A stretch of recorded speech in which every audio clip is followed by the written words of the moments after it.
সারা বাংলাদেশের মধ্যেই ওলামায়ে কেরাম এই বিষয়ে বর্তমান যারা সরকার বা ক্ষমতায় আছেন এবং প্রশাসনের বিভিন্ন পর্যায়ে আছেন, ওলামায়ে কেরাম থেকে এরকম সহযোগিতা পেয়ে যাবেন ইনশাআল্লাহ।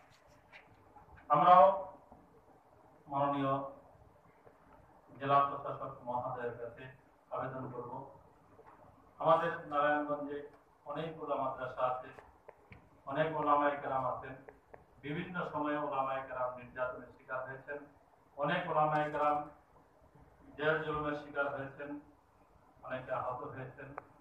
বর্তমান সময়ে এই মসজিদে অনেকে আছেন বা অনেকে উপস্থিত হন নাই, যার যে ওলামায়ে কেরামের সব সময়ের এই সমস্যাগুলা জেলা প্রশাসক হিসেবে আপনার কাছে বলার সুযোগ দিলে আপনি সেই সমস্যাগুলো সমাধানের জন্য চেষ্টা করবেন, সেটা আমরা আশা রাখি। আল্লাহ পাক আমাদেরকে আমল করার তৌফিক দান করুন। বক্তাদের দৃষ্টি আকর্ষণ করছি, সংক্ষিপ্ত একটি কথা বললে ভালো হয়। স্পেসিফিক কোনো পরামর্শ যদি থাকে